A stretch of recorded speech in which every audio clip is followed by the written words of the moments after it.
I dropped an eyelash, but it was wet and it like fell and rolled. Yeah. And it was plastic glue all over your entire outfit. Yeah.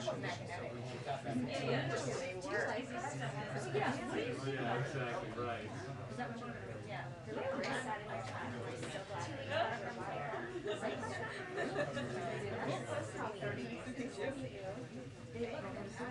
Yeah, they really do.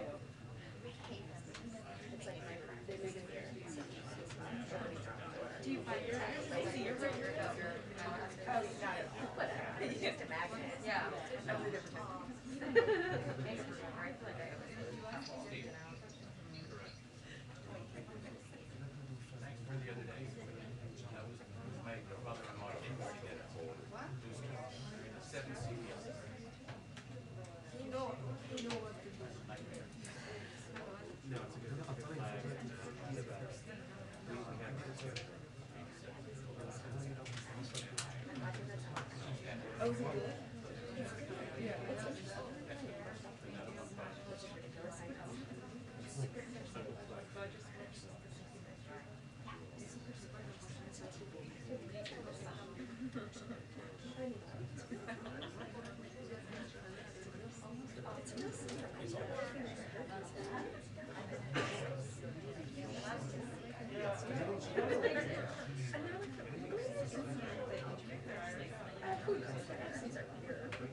Good afternoon.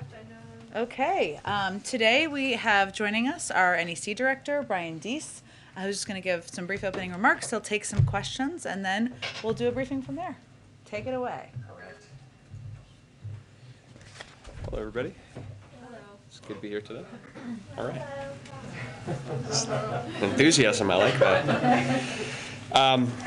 So I just wanted to spend a couple of minutes on providing some context on where we are in the economic recovery, and also use some charts, which will be really fun. The president released a statement earlier today saying that our economy, our economic recovery has two components: getting Americans back to work and getting prices and supply chains back to normal. And so I want to provide a little bit of context on our perspective on that issue. So first, today we learned that the number of Americans filing for unemployment insurance fell to its lowest level since 1969. And I will, as I think I have done every time I've come to this podium, reinforce that every time we look at data like this, 1 week, even 1 month can be volatile, so we look at the averages and trends. But if you look at the first slide here, you'll see that the trend underscores that the 4-week moving average for initial UI claims is now down by about 75% since the beginning of the year. And another way to think about that is that at the beginning of this year, there were 18 million Americans who were collecting unemployment benefits. And today, we learned that now that number has fallen to fewer than 2 million. So in addition to that consistent trend, we're also seeing a reduction in 16 million Americans who were previously relying on government benefits that have now transitioned off of it. We also learned last week that the unemployment rate fell to 4.2%, which is, again, the fastest year-to-date decline in the unemployment rate on record. And in this second chart, you see, there we are. This second chart, you see that is not only the fastest decline, but it's also very significantly accelerated from what was projected at the beginning of this year. So the I guess mauve, what color is that? That light brown line. Mauve, is that right? No, okay. Getting clear feedback from the front row that it is not loud. The brown line, the light brown line, shows the projections from the beginning of this year prior to the passage of the American Rescue Plan, which showed that it projected to take our economy until the end of 2024 to get to an unemployment rate of about 4.2%. And now we have reached that in the fourth quarter of 2021, which underscores both the significance of the American Rescue Plan in helping drive a strong labor market recovery, but also just the benefit for the American people of reaching that point. I would just note as well, in terms of labor market strength, that we have also seen encouraging signs in labor force participation, because when the unemployment rate comes down, it can be because people are joining the labor force or coming out. And we saw that the prime age employment to population ratio, which is the metric of that economists generally look at, increased by 0.5% last month, and we've now recovered nearly 85% of our pandemic drop in that metric. So we've seen very strong labor market developments, and those labor market developments are coupled by strong developments in overall economic growth and in household income and demand. And so that puts us in a position where today real household income is higher than before the pandemic. So real household income for the typical American family is $350 a month higher now than before the pandemic in real terms, accounting for price increases, accounting for inflation. And so that strength of the labor market, that strength of household balance sheets, that strength of economic growth positions us uniquely well to deal with the challenges that we face of prices and supply chain issues. In fact, uniquely among industrialized countries, we are the only country that has seen GDP now recover from its pre-pandemic levels, has seen household income recover from its pre-pandemic levels. So that positions us uniquely well. And so on that note, we are, as you all know, very focused on addressing the issue of prices and supply chain bottlenecks head on from that position of strength. Tomorrow we will get data on consumer prices for November, and I'm not going to attempt to predict what those data are. Outside forecasters expect those data to continue to show price increases to remain at elevated levels. But I want to provide a little bit of context on that front as well. The first is that data is by definition backward-looking, and so it won't capture some recent price movements, particularly in the area of energy. And so, for example, prices of gas at the gas pump are now down nationally. They're down about 9 cents. But to put some context on that, this next chart over here, this shows the inflation-adjusted real price of gas at the pump over the last 10 years. And what it shows is that on average, over the last 10 years, and in fact, this is true over the last 20 years, the average price at the pump for a gallon of gas has been about $3.13 in real terms, inflation adjusted. And so today, 20 states now have pump prices that are below that 20-year average. And as prices come down nationally over the next couple of weeks, as we expect and hope that they will, we hope to see more states falling into that category. Those price reductions will not be reflected in the data for November. In addition, this week we've seen natural gas prices fall. They're now down 25% from their average in November, and that is good news, particularly looking into the winter home heating season. I know several of you reported on and were focused on natural gas price increases earlier this fall, portending potentially big increases in heating costs over the winter. The very dramatic decline in natural gas prices over the course of the last couple of weeks have changed that outlook quite meaningfully. So these declines are delivering, most importantly, some benefit to consumers and some benefits to consumers on a go-forward basis that won't be reflected in that data. Secondly, we've seen some near movements on other commodity prices over the course of the last couple of weeks. We've seen shipping costs to move a container from Asia to the United States come down by about 25% over the course of the last couple of weeks. The price of wheat, the price of pork has come down, and importantly, used cars as well. I know many of you have seen and tracked in some of the recent price data that used cars have played an outsized influence. There's been challenges in the used car market, including relating to reflecting the fact that rental car companies sold off their fleets and were buying back. We anticipate that some of the recent decline in used car prices at the wholesale level indicates that we may see prices decline there as well. Again, that won't be reflected in backward-looking data from tomorrow. And lastly, the consensus estimates of outside experts continue to forecast and project that price increases will moderate going into 2022. The blue chip consensus for core PCE inflation, for example, by the fourth quarter of next year is down to 2.2%. For example. So that's, I think, important context for all of you in thinking about the data releases, but most importantly, from our perspective, it is a reason to redouble our efforts to focus on both the immediate term and the medium-term steps that we can take to try to address prices and bring down costs for families. That's what we're focused on with respect to our supply chain work, our energy price work, and of course, in moving the Build Back Better Act, which will do more than any piece of legislation in modern American history to reduce costs for families. So with that, I will open the floor. Thank you, Jen, and Brian, thank you for being here. Jumping off right there on Build Back Better, as you anticipate and wait for this new data tomorrow, and I think there's also going to be a new cost estimate of Build Back Better requested by Republicans, how concerned is the White House that it will complicate your efforts to win over those moderate Democrats like Joe Manchin?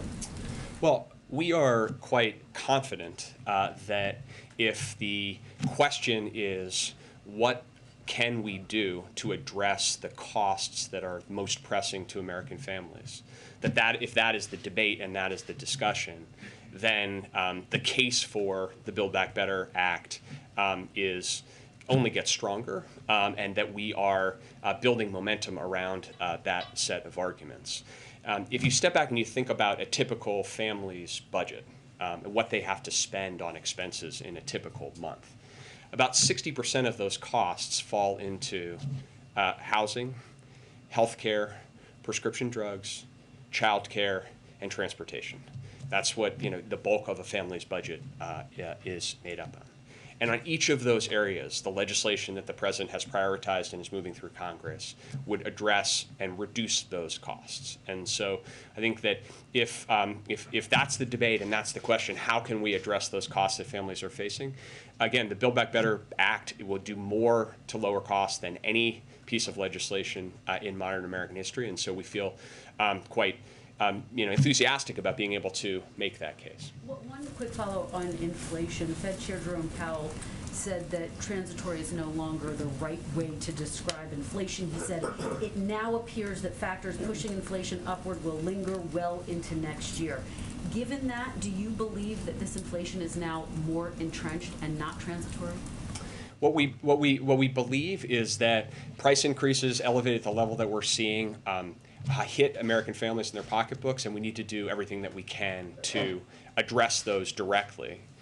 We also believe that the strength of our economic recovery, the strength of our labor market, and the strength of wage increases and the steps that we've taken to try to provide some relief to American families position our economy and American households uniquely well to address what is a global issue around price increases in the context of supply chains and otherwise. But is Powell right? Will these increased prices last through next year? Well, I am not going to get into the prediction business, other than to say, and I'll echo what I noted at the beginning, is that most outside independent forecasters continue to see price increases moderating meaningfully over the course of next year. Mary? Along the same line, the president did try to set expectations in his statement today, saying you expect inflation numbers to stay high, but that doesn't reflect the reality. So when do you expect the reports will actually reflect this? Well, I would just point to some of the real world data that we're seeing, which is that we've seen gas prices come down. We've seen natural gas prices come down. We've seen real progress in unsticking some of the supply chain bottlenecks that have persisted in our economy. I was noting on supply chains that there's actually now some reporting that the principal concern is on the back end of the holiday season, too much excess inventory, and people have over-ordered. And so certainly these are not these are things that don't work themselves out overnight, I will go back to what I said at the beginning of this. We never over-index on any one piece of data or any one data release, but we're going to stay focused on what we can do to try to address these prices in the immediate term. Thank you, Jen. Just talking about sort of gas prices coming down, Brian, a group of bipartisan lawmakers, 6 of them from Texas, as you're probably aware, sent a letter to President Biden about not reinstituting a ban on U.S. Oil exports. What is the position of the White House on that, considering the letter was sent explicitly saying that the White House is considering a move to that effect? It's not an issue that we're currently focused on. The president, in our focus on energy markets, has made clear to the team that all options should be on the table to try to address challenges in the market and bring relief to American consumers. That's certainly the approach that we have taken to date in our international engagements, our diplomatic engagements, and actions we've taken, including the exchange and sale from the Strategic Petroleum Reserve that the president announced about 10 days ago. So we'll continue to work on those issues. We'll continue to work with states and localities to make sure that they have the support that they need, but that specific issue is not one that we're currently focused on. Sorry, just a quick follow-up. In terms of sort of your overall, economic growth sort of forecasts from the White House, given the fact that the Omicron variant is spreading rapidly, some economists have started factoring in sort of a slowdown in demand and for services and hiring in general. What are sort of your expectations just over the next few quarters in terms of sort of overall economic growth in the U.S.? Well, we, like others, are obviously tracking very closely the questions raised by the Omicron variant and are waiting and watching the information as we receive it with the understanding that we need to know more, but we are learning some. We've seen some encouraging data coming out recently.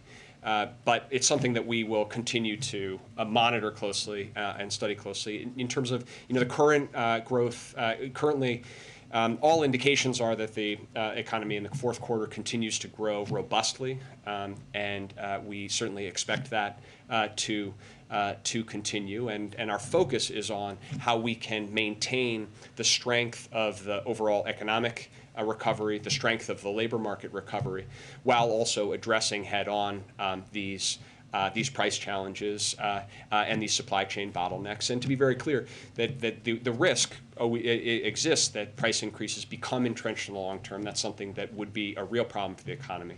We are working in looking forward and don't see that in the current environment, but are focused on the steps that we can take to drive that kind of robust recovery going forward.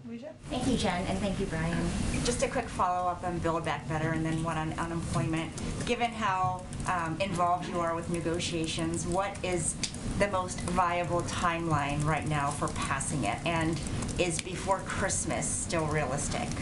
So we want to move as quickly as possible, and we are working very closely with Senator Schumer and the entire caucus on facilitating that outcome. And Senator Schumer has indicated his intention, his timeline, and we're both supportive of that and believe that that's right and viable. We want to move as quickly as possible here. We think that the outstanding issues are getting worked through in the process. We're making a lot of progress. So we want to move as quickly as possible, and we believe there's every reason why we can.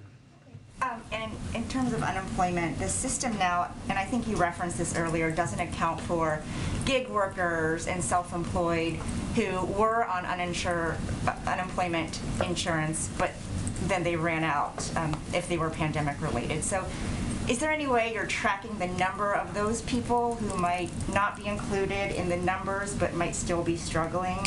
And is there anything that you can do to help them?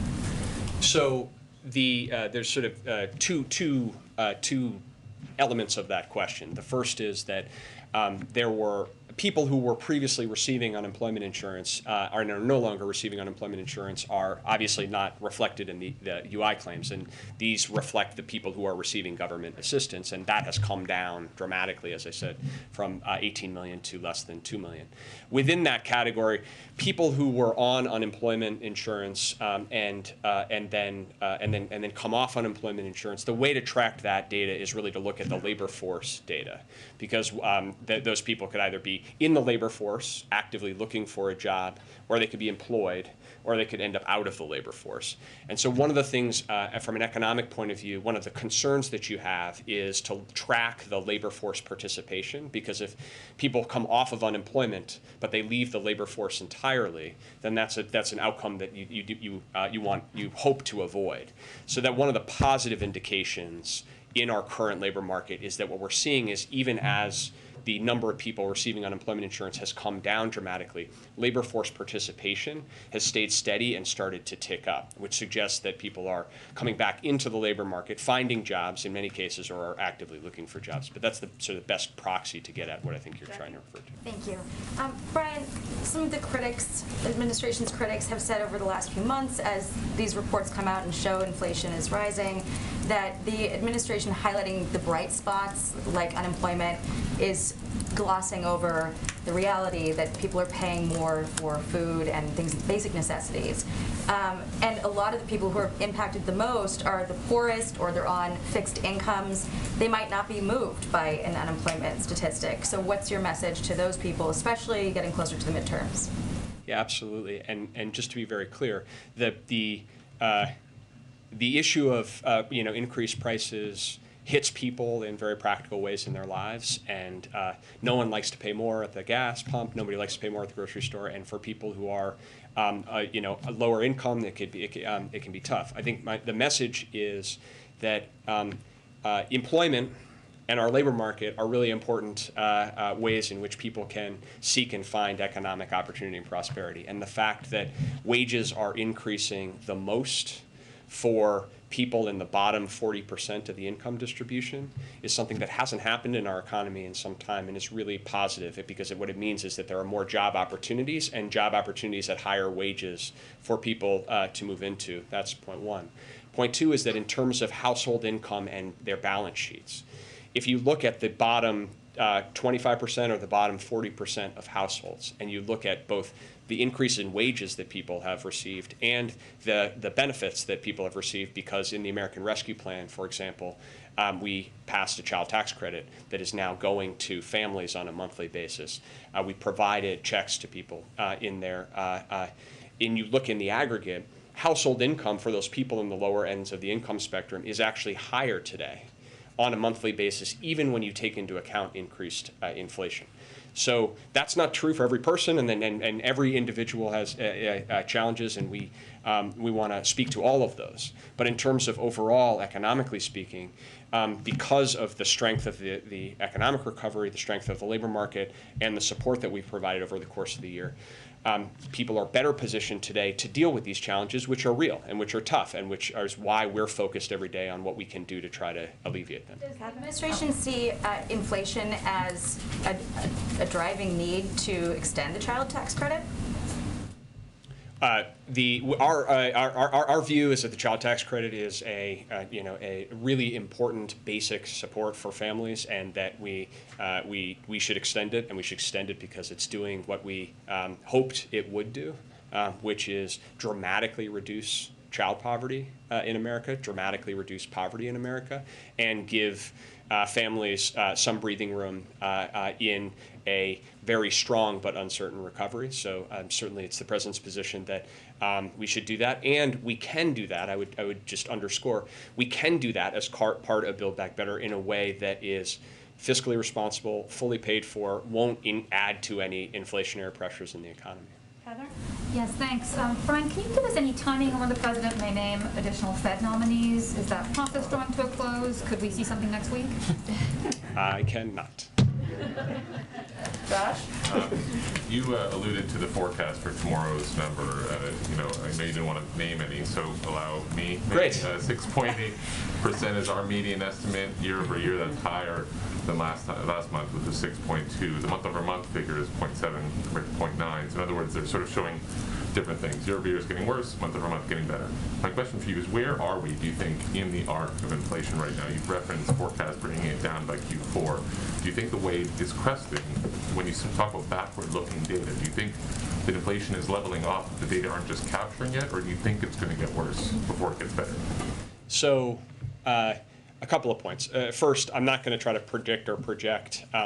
Your projection is an aggregated estimate of a lot of people who've thought about this, and I'm not going to get into the projection game. We obviously do our own estimates. The second is you raise an important point. I think this is good context for in anticipation of it, which is because of what we have seen over the course of the last 12 months or 11 months, the year-over-year headline number will be elevated compared to historic levels under any circumstances. That's baked in, and that's largely a function. Well, that is 100% a function of everything that happened starting before November of this year. So in a sense, the year over year it should be taken with that context. In terms of your question about the timing, I think that we are in a place where we are seeing some of the when you look at what are the underlying issues that are driving this price pressures, we are seeing some movement that is notable.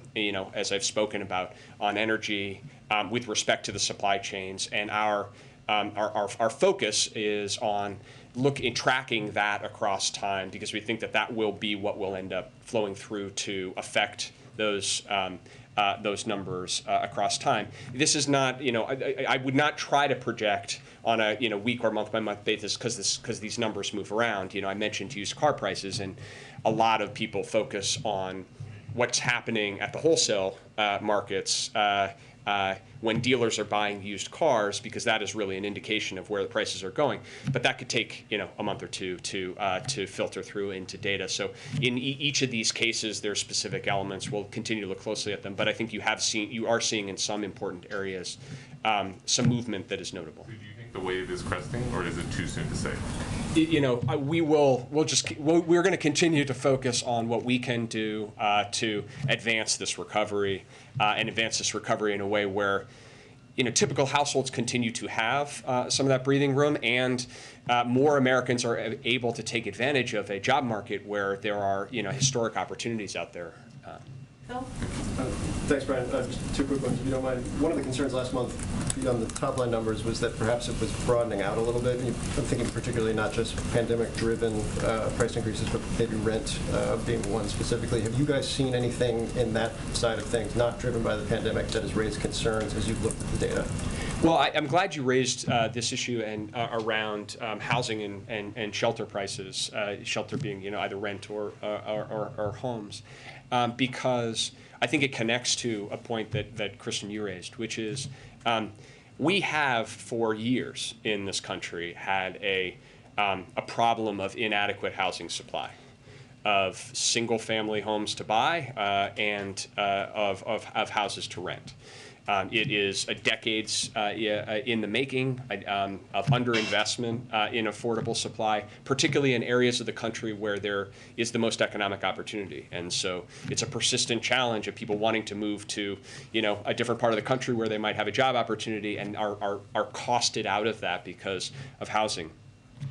The answer to that problem is to make a historic investment in increasing the supply of affordable housing in America. That is the real answer to that question. And the sooner that we do that, the sooner that we initiate that process, the the sooner that we are going to actually address that underlying challenge. And so some of the price increases that are already baked in and will flow through to those to these numbers. We know that everyone should anticipate that, but the real policy question, it goes to why Build Back Better is so important, is are we going to actually take some steps to finally address that issue so that we can say to the American people that looking forward, they can actually expect some real relief. The housing investments in the Build Back Better plan are directed exactly to that issue. How do we build the kind of housing supply that typical people need across the country in urban, suburban, and in rural areas? And so that is a real present issue, one that will continue to be with us. But hopefully, if we can get this bill done, we'll actually have the tools in place to start to show people some real progress. And then just from a broader perspective, do you guys view it inside your team as an acceptable trade-off if prices are high for a shorter duration, a shorter period of time, perhaps because of some of the demand-driven elements of ARP, so long as you've been able to achieve some of the data, positive data you've been laying out over the course of this day, and I think the White House has been talking about for the last several months. Like this is a trade-off that's acceptable so long as those price increases don't last or become entrenched. Well, I would start. We're humble enough to not suggest that we control all the levers of the macroeconomy, and we're in a complicated, uncertain global environment. And number one, number two, I think that our view, and I think borne out by what you're seeing internationally, is that the challenges of supply chains, of price increases, of the issues of labor supply are persistent across industrialized countries. But what's unique about the United States right now is the strength of our economic growth, the strength of our labor market, and that is in no small part due to the American Rescue Plan. So we're absolutely, not satisfied or want to accept a situation where Americans are paying high prices when they can't afford it. I think where we are in this economy is one where we have real strength, and that positions us to address real challenges that we need to. Do a few more. April. I want to go back to the child tax credit. December 15th could be that last check if the BBB is not passed for the child tax credit. If it's not passed, what does that do to this child poverty rate that you have been touting so much, how you slashed it? Does it stay the same, or do you anticipate a rise with that? Well, we are confident that we're going to get Build Back Better passed.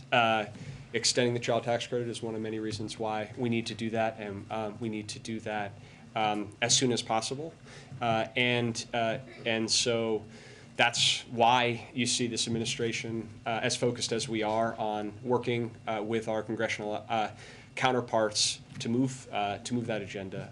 There are multiple elements of this bill where, if you look at costs and you look at how typical household situations, the urgency is very clear.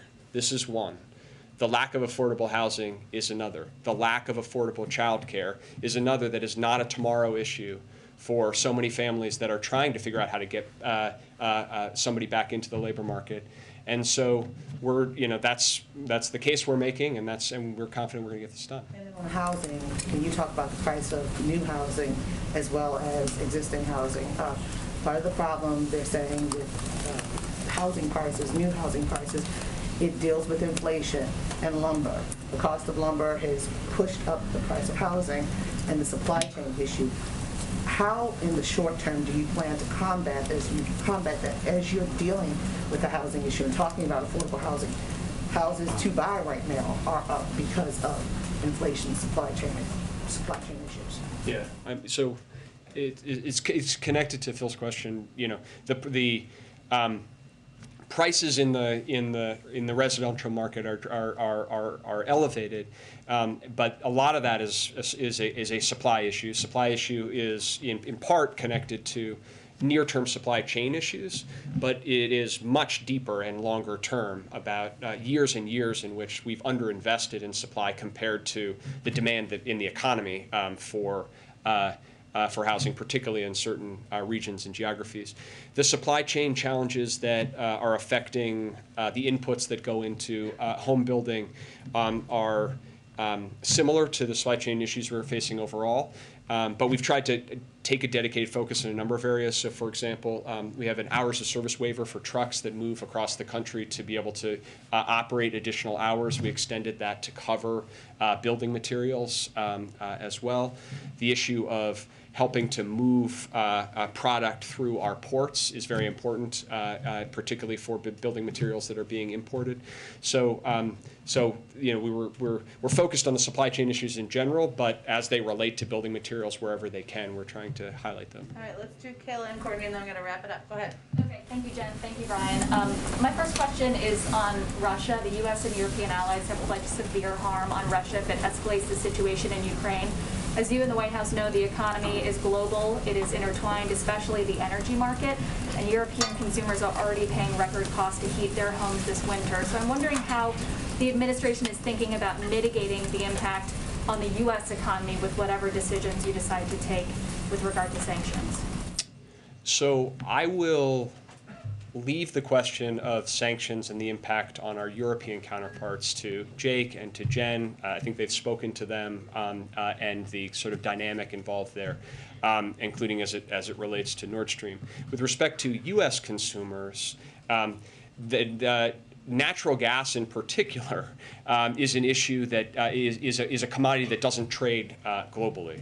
And so the decline that I referenced earlier, 25% decline in natural gas prices since November, that's the price of U.S. Natural gas, which is about, I haven't looked in the last day, but 4 to 5 times lower than in Europe. And that's for a set of reasons, the export constraints.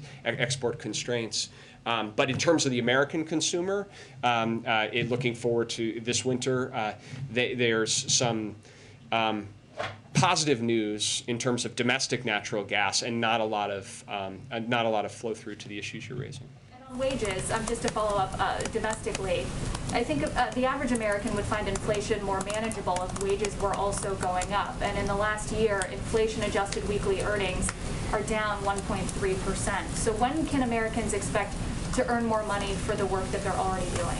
Yeah, it's a good question and good context to connect to the earlier question as well. So, if you look at wage growth, it's important to look at it through a couple of lenses. The first is, where is that wage growth happening in the income spectrum? And what you're seeing is wage growth today that is fastest and strongest in the bottom half of the income distribution. So for working families that are making less, they're seeing their wages increase more, and in many cases significantly faster than price increases. So that's point one distributionally. The second is in terms of overall household balance sheets, the income that families have.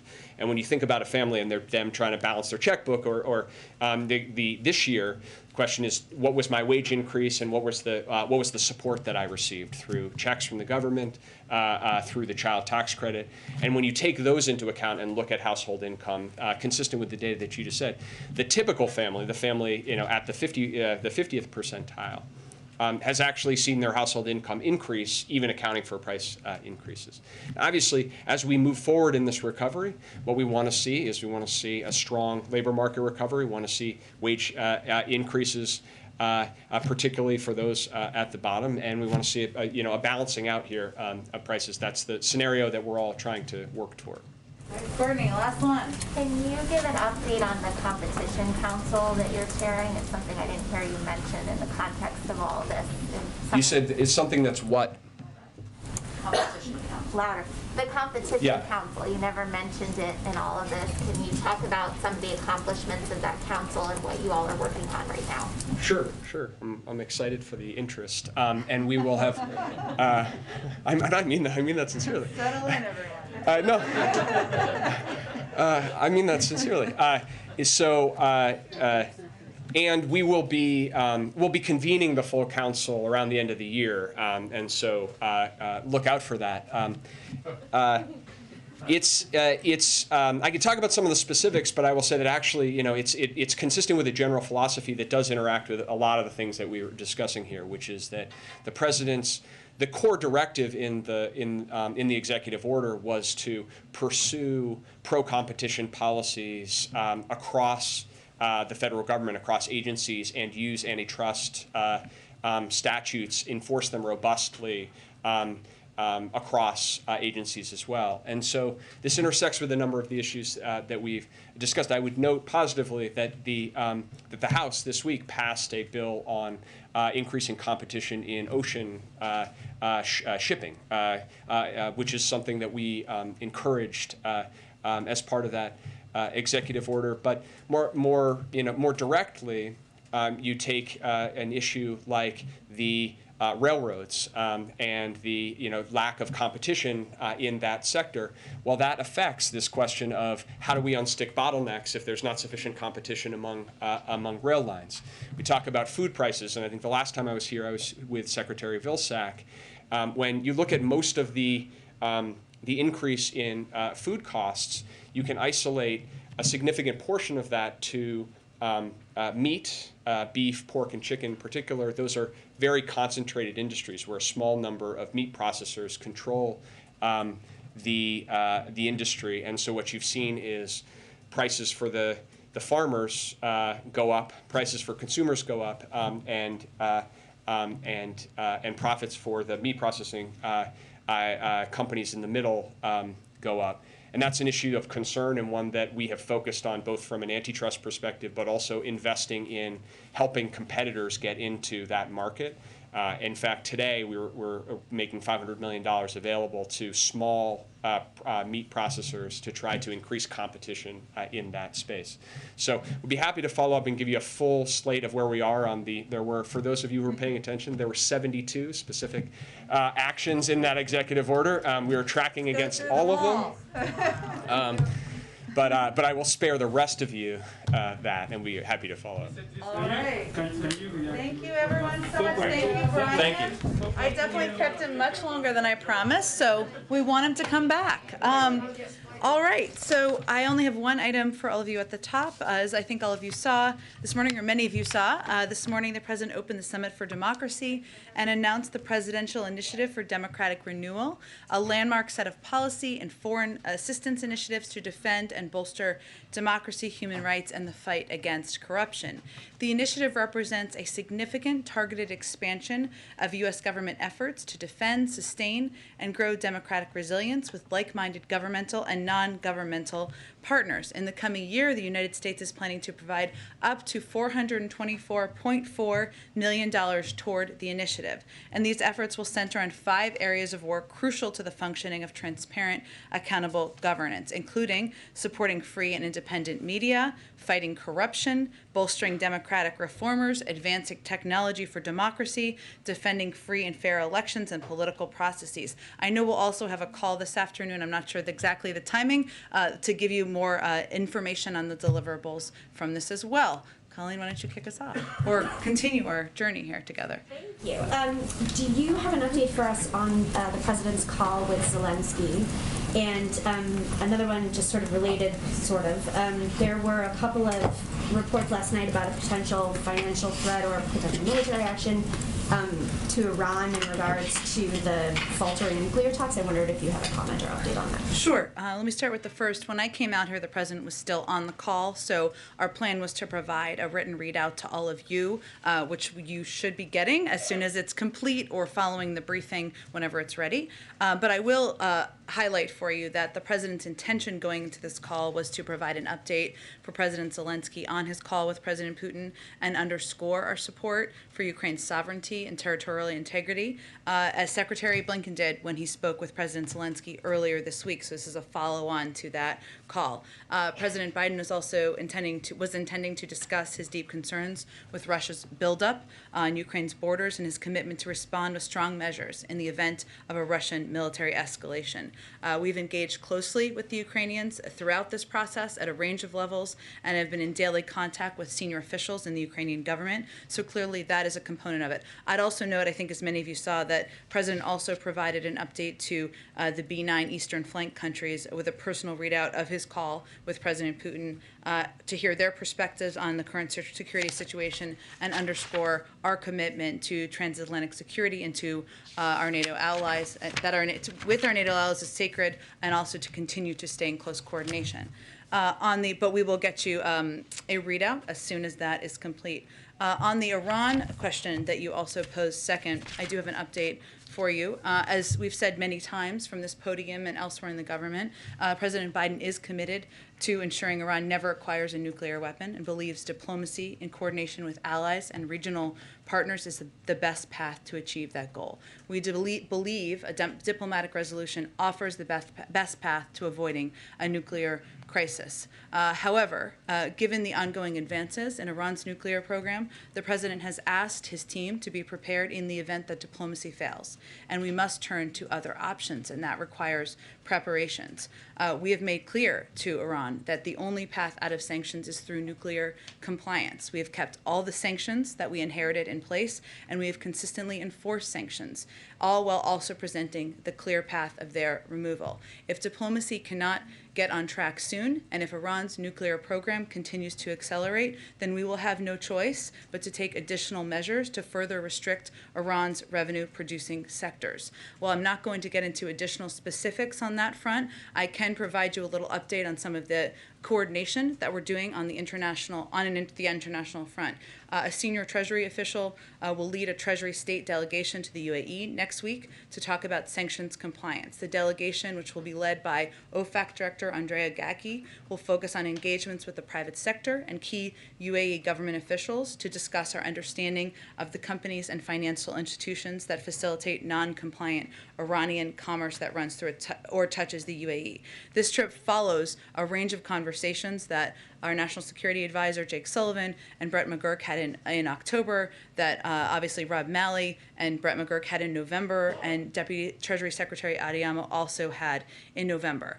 And this is part of our extended outreach to our partners around the world to ensure that we are preparing for a range of contingencies. Do you have a timeline on, how long the diplomacy is going to continue before you have to resort to other actions? I'm not going to present a deadline today, but what I can tell you is that we have presented a diplomatic path forward. That path is still open, but based on the outcome of the last round of talks and the ongoing advancements in Iran's nuclear facilities, we are laying the path for the groundwork for another path entirely. So it's just meant to be preparations. Jen, the president said he hoped to announce by tomorrow a meeting between Russia and NATO allies about Russia's concerns. Do you have any update on that meeting and who may be attending? I think what the president was referring to is a range of discussions and engagements that we're continuing to have today. The B9 as an example of that. Obviously, there are a number of NATO partners involved there. And of course, we will, while I have nothing to preview at this point, two presidents tasked their teams to follow up, and we expect that to continue as well. So it was not meant to be an indication of a deal cut, concessions made, any formal format or anything along those lines, more about the commitment to ongoing engagement. And you said you don't know what Vladimir Putin's next move is here. It's not clear yet whether he's made up his mind whether or not to invade Ukraine. But just how the Russian president said the situation in southeast Ukraine resembles genocide. That was how he described it. Is that something that you would view as a rhetorical escalation? Well, the Russians are known for their rhetorical escalations, as they are also known for their ways of providing misinformation around the world and within Eastern flank countries. So I think we have to take their own efforts to communicate to their public with a grain of salt. What we know is that the aggression here is on the Russian side. The military buildup is on the Russian side. There's a path, a diplomatic path forward. The part of the president's objective, our president's objective in having the call was to convey that clearly. That certainly is our preference, but also to convey clearly that there would be consequences, they would be significant and severe, and we're going to coordinate with our European partners on that. So I would, unfortunately, as I've said before, not a spokesperson for the Kremlin, and I would take their words with a little bit of a grain of salt. Go ahead. Thank you, Jen. Just a quick question on Ukraine's ask to become a member of the NATO alliance, and they've They've put that out for several years. It's been out there, but really there hasn't been any decision on that. What is the United States position on that issue? I mean, does the president generally support the enlargement of NATO, or does he want the alliance to add new members? What is his position? Well, and indeed, the president has spoken to this in the past, and obviously there are requirements that any country, which the president certainly supports, any country aspiring to join security alliances, NATO and others as well, and he certainly supports the aspiration of Ukraine. There are certain requirements that they would need to meet on a range of issues, including corruption and other topics, and it's obviously up to NATO partner countries and NATO, the alliance, to determine what the path forward looks like. As the sort of the biggest member of the alliance, largest member of the alliance, what is the U.S. telling NATO on this issue specifically? And is the president perhaps offering any assurances to President Zelensky today as he speaks to him on this issue? No, the president's message has been clear. He certainly supports the aspiration of Ukraine, as he supports the aspiration of a range of countries, again, to join security alliances around the world. There are certain requirements that need to be met. Those are well known, and the United States, as a member of NATO, supports that path. Okay. Sorry, a quick question on the Senate passage of the Republican bill yesterday to overturn President Biden's vaccine mandate for private employers. Are you concerned, given sort of the Democratic support that a bill actually was able to get, are you concerned that it perhaps will actually be able to, interest some centrist House Democrats to maybe join in and secure a vote on that? I understand the White House has said that, you will veto the resolution if it lands on the president's desk.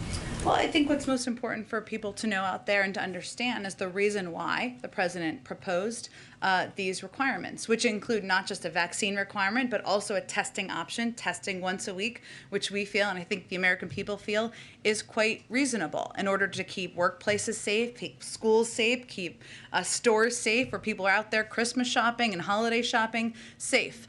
We also know that it's steps that economists support, it's steps that 60% of businesses have already put in place. So again, we're hopeful that this doesn't come to the president's desk. I can't make a prediction of that. I'd leave that to the vote counters or the whip counters in the House, but if it comes to his desk, he will veto it. Go ahead. Thanks, Jen. Apart from whatever President Zelensky might have asked the president for today, can you clarify what Ukraine has formally requested of the U.S. as they prepare for any potential invasion? Have they requested support for air and naval defense or electronic warfare as an example? Well, we're not going to get into specifics of private requests made through diplomatic and defense channels from the Ukrainian government. If they want to speak to that, they certainly can speak to that. I would note that there have been requests made over the course of time, and the United States has provided over the course of some time now, I guess, $400 billion, I believe this is correct, $400 million, sorry, billion would be a lot, $400 million in security assistance that we've committed to Ukraine this year as a part of our efforts to support their sovereignty and territorial integrity, and that includes $60 million of security assistance that we announced during the president's visit in September, which we're still providing, we're still delivering to the Ukrainians. So in terms of their specific requests, what they want to convey privately, if they want to convey that publicly, that is certainly their prerogative, but we would not do that on their behalf. And the head of Ukraine's military intelligence service is quoted in the New York Times saying there are not sufficient military resources for repelling a full-scale attack by Russia if it begins without the support of Western forces. Has Ukraine expressed a similar sentiment to the administration, and do you have a response? Again, I'm not going to get into private diplomatic conversations, but I will convey to you, and what the president would convey, has conveyed, I'm sure is conveying directly to President Zelensky. Our objective is to make clear the significant and severe economic consequences if Russia were to invade Ukraine, not just from us, but from the global community. Obviously, it's up to President Putin to decide how he's going to respond to that, what steps he may or may not take as it relates to that. But I think what the public should see clearly, whether it's the Ukrainian public or the global public, is that the United States is standing up for what we believe are democratic values, for the territorial the sovereignty of Ukraine, and our objective is to prevent that from happening. Go ahead. Quick one on vaccines. Based on conversations Pfizer has had with the administration, should Americans be mentally preparing for a fourth shot? I would point you really to what the CDC and our health and medical experts have conveyed, and they will continue to evaluate and assess what is needed for the American people and to keep people safe. But I don't want to get ahead of their reviews of data. Go ahead, Jackie. Thanks, Jen. On vaccines, Amtrak, which we know is near and dear to the president's heart, announced that they will potentially have to cut some long-distance routes because they don't have enough employees to operate when the federal mandate takes effect. And that's despite them reporting on the Hill today that 94% of their employees are vaccinated overall. Amtrak got $66 billion from the infrastructure deal. Now they're talking about having to make cuts. Is this policy undermining the president's own legislation? Well, first I would say, and you touched on this, Jackie, but it's great news that 94% of Amtrak's workforce is vaccinated. That is an enormous percentage of their workforce, to state the obvious. They also still have about a month before the deadline for federal contractors on January 4th, or at least a couple of weeks, 4 weeks approximately.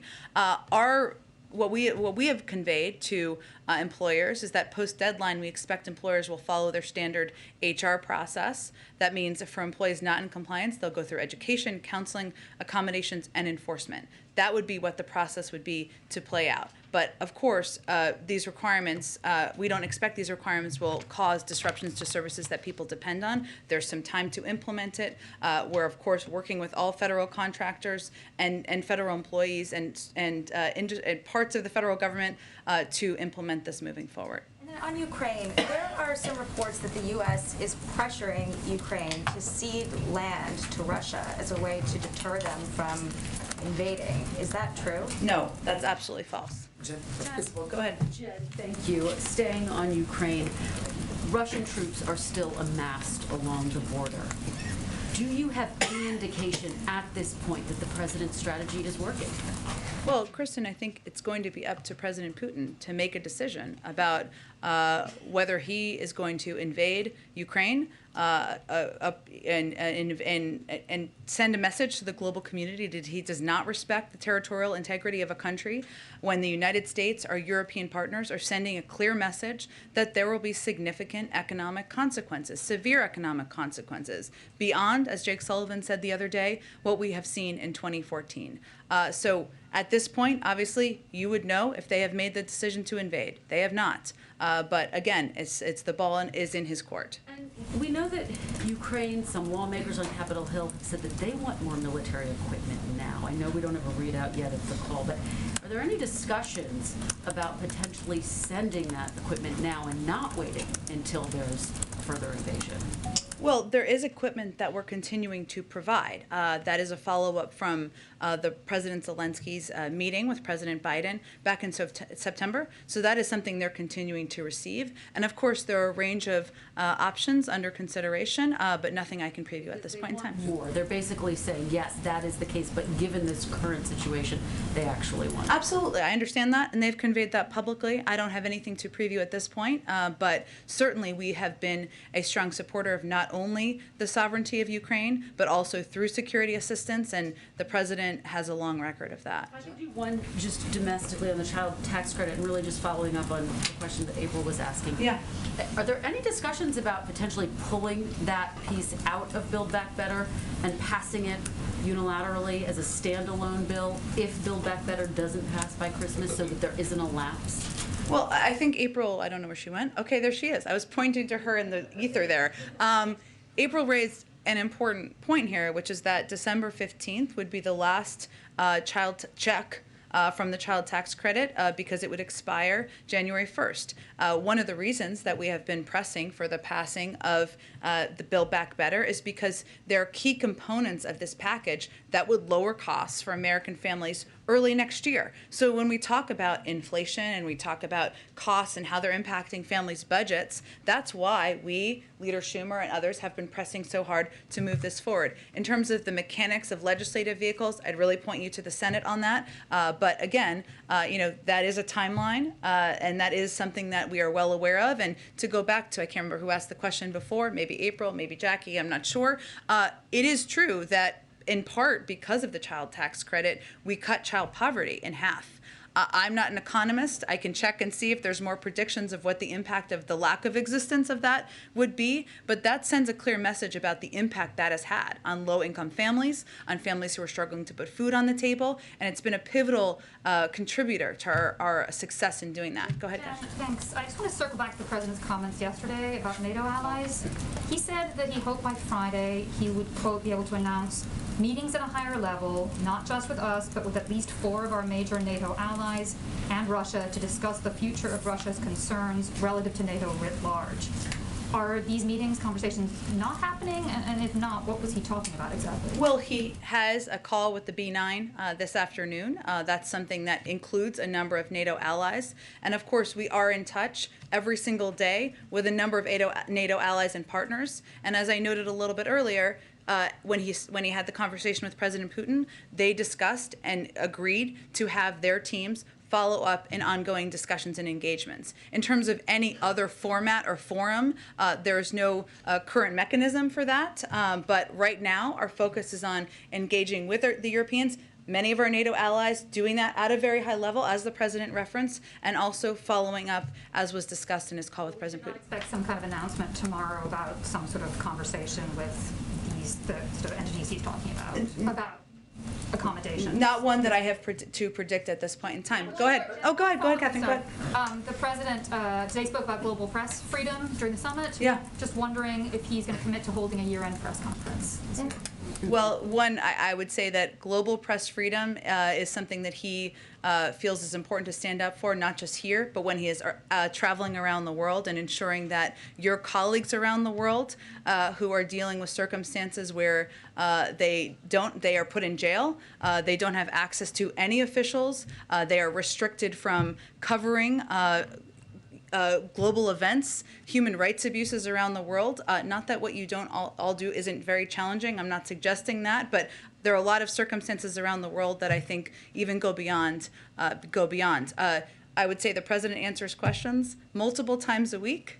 I think he's done it already several times this week. I don't have a formal press conference with embroidered cushions to predict for you at this point in time, but I can assure you that he will take your questions many, many times before the end of the year, and he looks forward absolutely to doing that. Go ahead, Josh.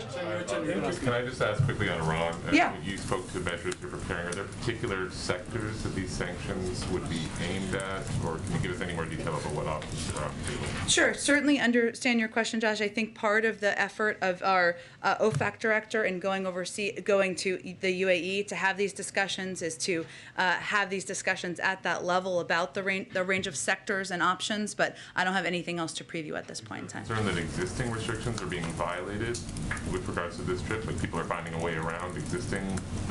We're talking about, we have kept the sanctions in place. We're talking about additional steps should they be needed. Obviously, a diplomatic path forward and having a constructive dialogue through the P5+1 format is our objective, but we're preparing a range of options in addition to what we have in place. Did any of the P5+1 other than on these measures? That's part of our discussions, and this is part of our OFAC director's trip is building on conversations that Brett McGurk, that Jake Sullivan, and others have been having in Europe as well. Go ahead. Just a quick question on, just real quick question on the Democracy Summit. You mentioned the $424 million. Yeah. Do you have a sense how much of that is already appropriated versus how much would need to be approved from Congress? Let me check, Scott. It's a really good question. I don't have that in front of me, but I will check for you, and I'll get that around to all of you after the briefing. Go ahead, Ashley. Two very quick questions on Ukraine. One, why did President Biden immediately call top U.S. allies right after speaking with President Putin and waited 2 days to call President Zelensky? He was traveling yesterday, I think, as you all know, and he was looking forward to having a good, lengthy call with President Zelensky today, which I expect he will do. I would note that we also followed up with Ukrainian counterparts at a lower level than the president, so it was just a matter of scheduling and getting it all on the books. The president also said that combat troops on the ground in Ukraine are currently off the table. Can you give us a sense of what would change that calculation when they would be back on the table? That's not currently part of our discussion or part of our policy calculations, so I don't have anything to predict on that front. Jen, can I ask you Go ahead, Dylan. Jen, thank you. On Afghanistan, there's, in recent days, some parolees or people seeking parole have started to be denied who are looking to flee from Afghanistan. I understand this system has been flooded with, I think, roughly 30,000 applications, but some of the lawyers for those parolees or applicants have said that the documentation requirement, including specifying an address or a specific threat, given that it might have been 10 years ago or their home might have been destroyed, is a pretty high standard. Is the president currently satisfied with this system of humanitarian parole, or is there any thought of lobbying Congress for another special parole program?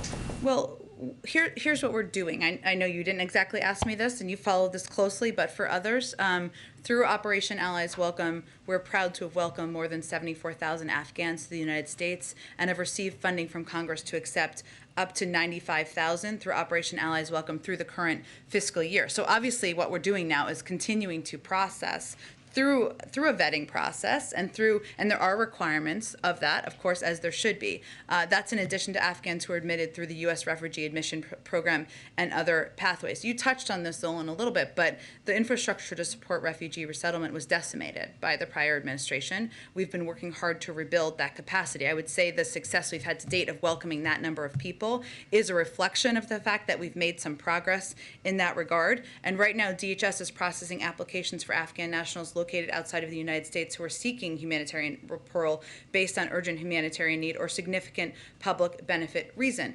There are going to be requirements, of course, through any of these systems, as there should be, as we consider welcoming people back in. We're continuing to put in more resources so that we can process more people, and continuing to try to do everything we do everything we can, I should say, to handle the surge in interest and in cases.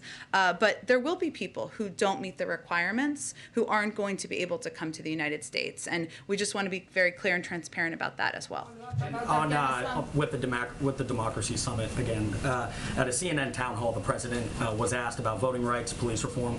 He said that he had been so focused on Build Back Better and infrastructure, but that he was going to move on to that, indicated he would move on to that.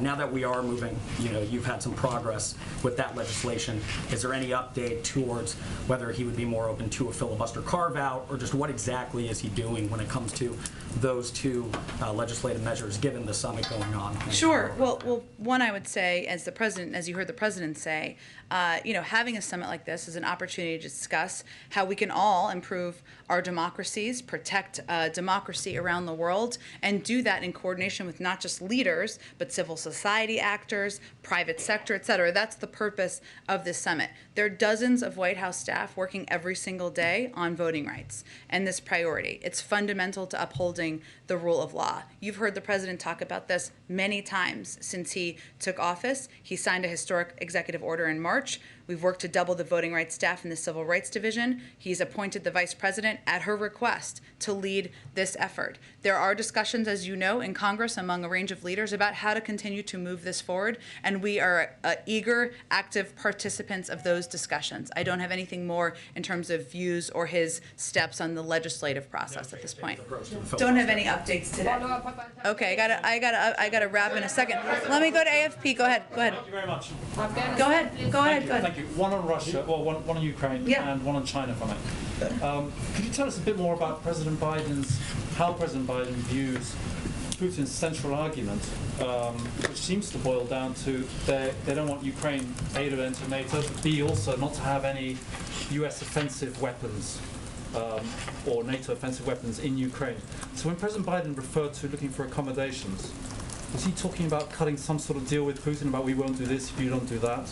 Let me be very clear. President Biden told President Putin in their call that one nation can't force another nation to change its border.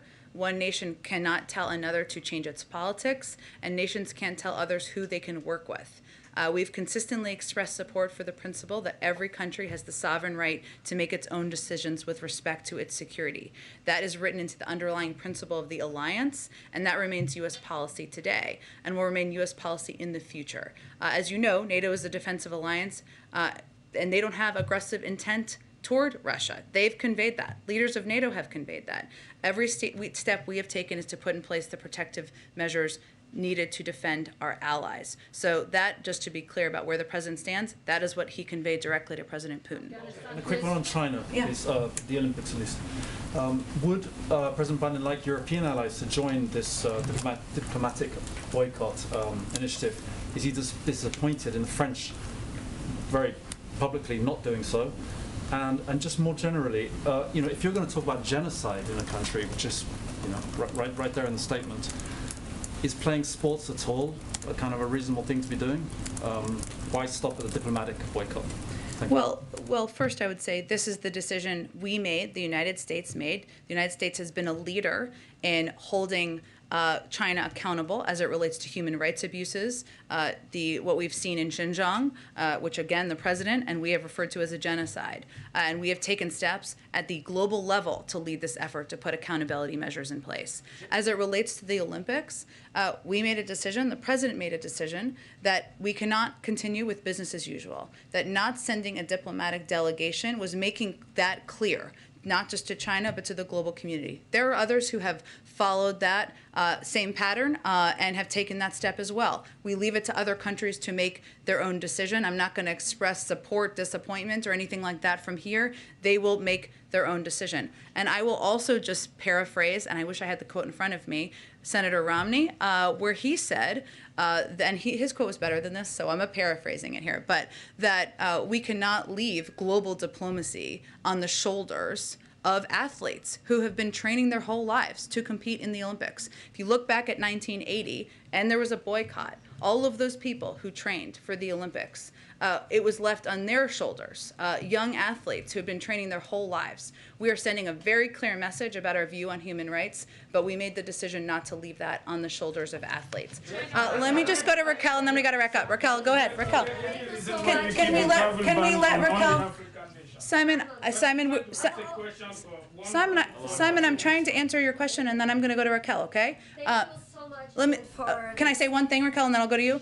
Simon, we're evaluating every single day. We don't want these to be permanent measures, and it is something that the president is getting updates from his COVID team every single day on. So my question is, the Omicron variant is now in 57 countries. The WHO issued a statement today and said that Africa has 46% of the nearly 1,000 cases globally, but almost 70 countries in the world have imposed travel ban on only black African nations.